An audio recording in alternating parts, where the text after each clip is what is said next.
Skara is a game that tries to combine certain elements of third-person MOBAs like Smite or Paragon and the more action-based combat of games like Dark Souls or... Okay, look, I'm not even gonna try to make this sound nice. This game just feels like a dumbed-down For Honor.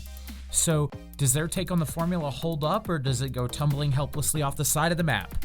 Just take a guess. I'm Colt from MMOHuts.com, and this is our first look at Skara: The Blade Remains.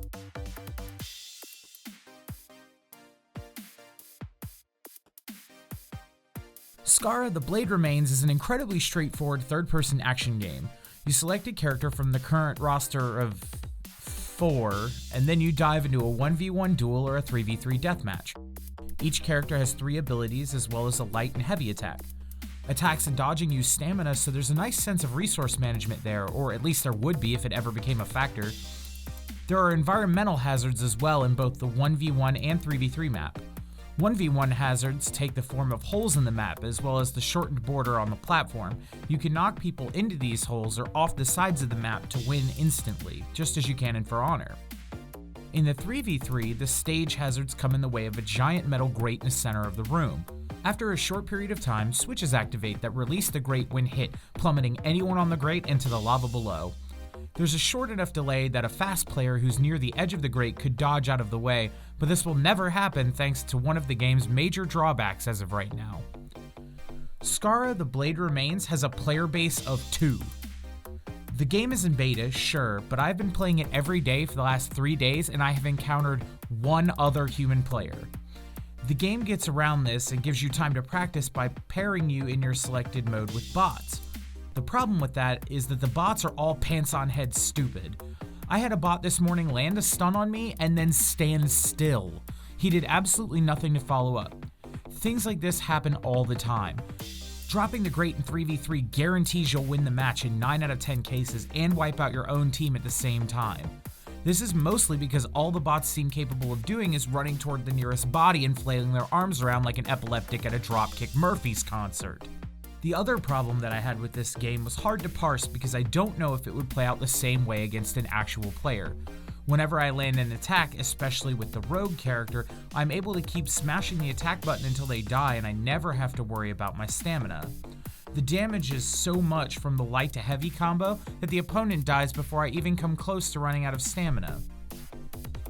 The reason I say this might not work against another player is there's a small window between attacks when someone who hasn't been eating paint chips 3 times a day since birth would be able to dodge out of the way and regroup. Naturally, the Skara AI is incapable of making this kind of groundbreaking gameplay decision, so it's never an issue. I'd love to see how this plays out against another player, so if one of you guys out there ever downloads the game and logs into it, please let me know. Skara at its core isn't a bad idea. The game, while it's not as pretty as some of the games it draws inspiration from, isn't an absolute affront to the craft like some of the other games we've covered recently. The animations don't look too bad, and the character models and skins for the most part are well designed. The combat has its moments where it feels really good. If you stand still long enough for the bots to pull their forks out of the electrical outlets and take a swing at you, dodging and counterattacking feels just as good as it would in Dark Souls PvP and can lead to some gratifying ring out combos or a crucial kill combo. These situations are rare though because of the AI. The characters have abilities that for the most part make sense and each plays to a specific theme very well. You have Tom Vasa, a Viking wolf boy with 2 axes, a gap-closing pull, and a regeneration ability. Celia is a Roman-style spear and shield wielder who can cause a lot of knockback, is really good for ring-outs. He's got pretty good damage, and is fantastic at dancing in and out of opponents' range because of his long spear. Shinsei is the rogue character, and she can turn invisible, spray poison daggers, and do a 100% health combo on just about every character in the game without running out of stamina. Karn is a giant who can vortex opponents in to stun them, and whose basic attacks do massive damage, but they suffer from being really slow. The characters are all fun to play in their own right, but that fun is murdered instantly by the game's glaring issues. Skara does have an in-game shop, but there's not really much to it, so I'm not going to spend a lot of time talking about it. You can spend real-world money to buy gems, which can buy you skins. That's all you can buy with right now. There are no gameplay affecting items like XP or character XP boosters, so really that's about it. You can buy skins if you want to spend money. This really is the running theme. Skara is like a nice little apartment in the perfect part of town. close to work, close to entertainment, and with a perfect paint job inside. The only problem is the apartment is completely empty except for a fridge full of yoo-hoos, and you can only have one yoo-hoo a week. Also, a homeless person keeps breaking into the apartment, drinking the yoo-hoos and pooping in your sink. All in all, I give Skara the Blade Remains a For Honor Street Warriors crossover vomit fiesta out of 10.